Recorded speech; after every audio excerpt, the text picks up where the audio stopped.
Command View Studio. Just for reference, I'm going to set statistics on. If you're not sure what that does, I'll show you what it does. We're going to set some statistics so we can actually gather some metrics. This is the Stack Overflow database here. Now you could download it from, I think it's data.stackexchange.com. You could just go and download the text files and load them into a database. This is the amount of data we're working with. So these are the tables, votes, comments, posts. Obviously, it's a question and answer site. People will post a question, people will comment on it, people will vote on it. And this is the data volumes. It's 430 gig, roughly. Biggest tables post history. Now, I've written an example query for this, for the partitioning. Now, it's worth noting, this data, like I mentioned, is only up to 2022. Purely because we're not working on a live database, it's a demo. So if this was live data, I'd be looking at data within the last 12 months. For the purpose of this demo, I'm just looking for 2022 or later. What this will do, it'll find us all posts and the count of comments it's had against it. It's very simple. Anything that's happened in 2022 and order it by the creation date. Now, I'll run this, but I've got an example of a query plan here. It takes a couple of minutes to run, so rather than make you wait. So this is the same query here. By the way, if you don't recognize this software, it's called SentryOne Plan Explorer. It's free to download from SentryOne, and it is excellent when you're looking at query tuning, query performance, and execution plans, and things like deadlocks. It's fantastic. Highly recommend it. Absolutely free. So it's just the one statement. This is our statement, and this is our execution plan. And I'll quickly go through here. Basically, what this is doing, as SQL's a declarative language, I'm not even sure that's a word, where you declare what you want and you don't tell it how to do it. It decides how to do it behind the scenes. It's the query optimizer. It decides how it's going to join the data together. So what this has decided here is we're hitting the comments table. We're reading 85 million rows of data. We're doing it parallel because my parallelism settings allow that. We're grouping it up, we're sorting it, and by the end of what we've done with the comments table, we're still up to 28 million rows. We're then looping through and joining that to our posts table here. And you can see finally we have 700,000 rows of data produced. Now, there's a query cost here. You can see the estimated subtree cost, the fourth row, is 7,500. Now, that's just a number nowadays. It used to be the amount of seconds that a query to execute that would take. How long would it take to execute this query in seconds? But that was on a particular machine at Microsoft headquarters in 1996 or something crazy. So nowadays it's an abstract number. It's just used for comparison purposes. But let's remember 7,500 query cost for this. And you can see how much data we're having to process here.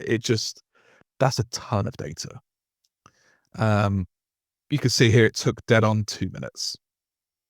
And the same execution plan. Now, just to quickly show you, when I set these statistics and time on, what that does is it gives us some data in the messages tab. And that tells us the number of rows affected.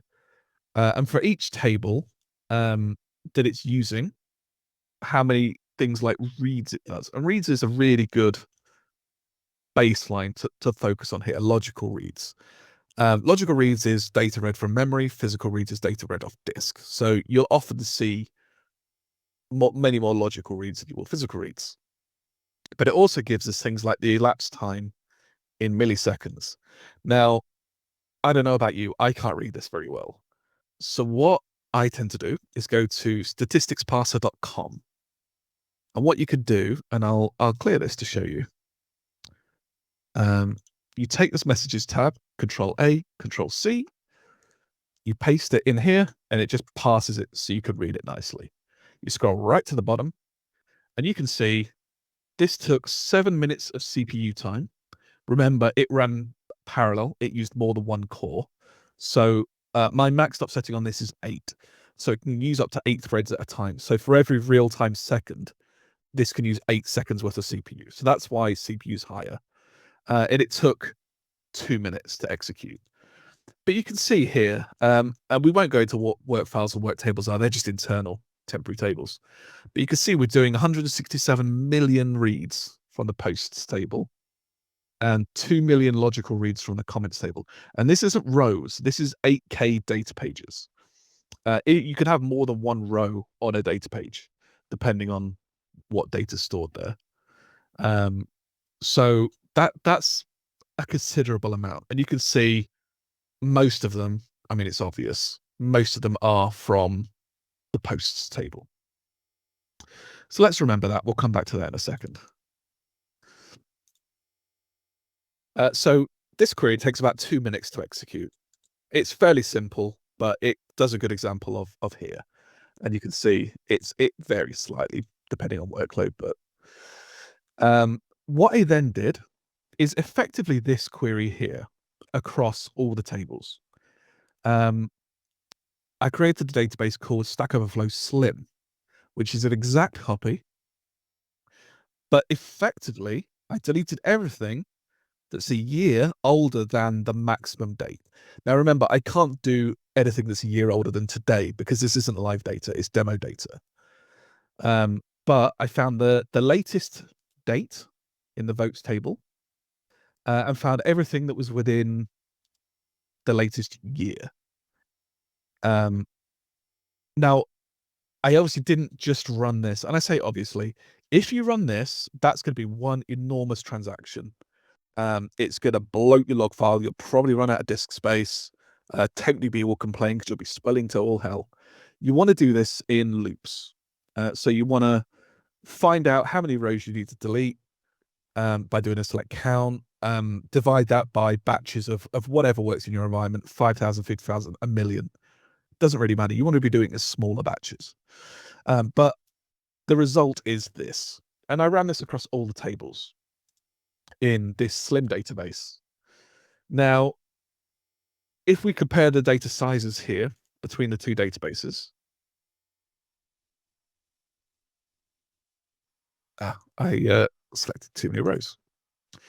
You can see this is our original table where we've got lots of data, and down here we have considerably less. The one table I didn't truncate was users, because users persist, and it didn't make sense to delete older users because users hang around. There's people like John Skeet, for example.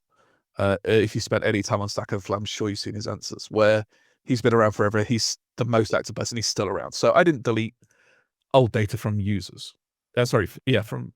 From users and from votes. No, from users. I did delete votes, which went down from 230 million to 18 million. Post history, from 150 million to 10 million. So just by that, you can see that we're dealing with a lot less data. And these are the amount of rows we had. We've gone from 600 million to 60 million. So we've reduced by 90%. The database size went from 430 gig down to 35 gig. So that's more than 90% reduction in the amount of data we're dealing with.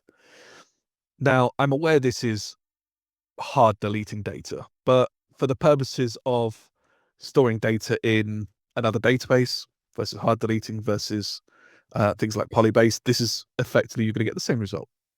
So for the purposes of this demo, and I mentioned about backups. So backing up our 400 gig database takes 20 minutes, 21 minutes on this machine. When I slimmed down the data, it took 1:17. And that's going to affect all of your maintenance the same way. Index, check DBs, things like that. If you're dealing with less data, you're dealing with less data. It's going to take less to work.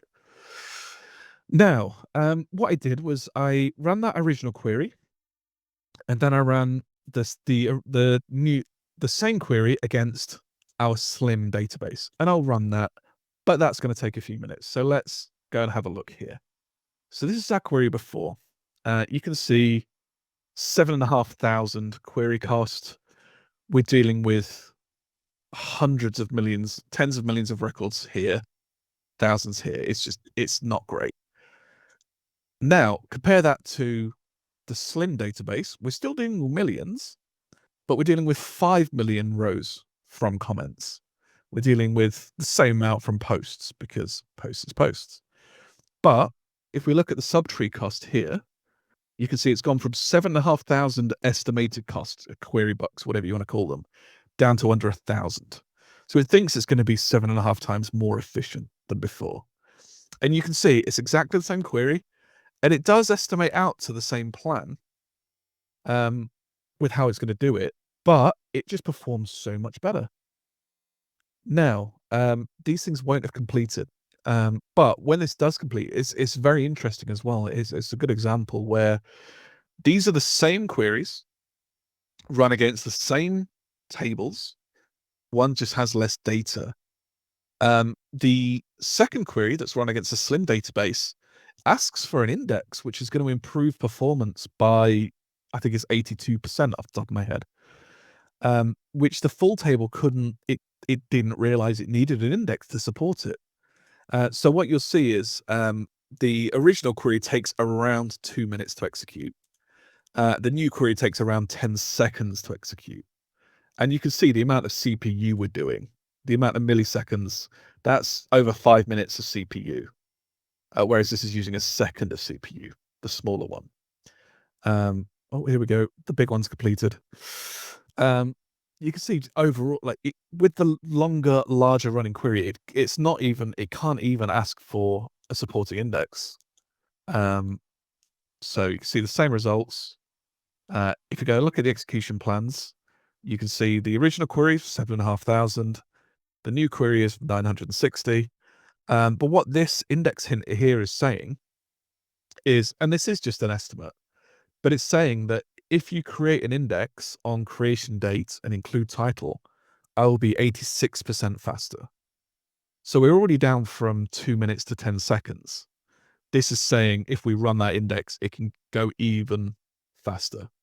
In fact, we can even do that. We'd never leave the name in here, but for the purposes of this demo, let's leave the name in there. That's going to take a little while to build the index. There we go. If we go back and run this query here on the Slim database, it's going to have to load it into memory first time, so it might take a second. I mean, that's down to 5 seconds. Run it again.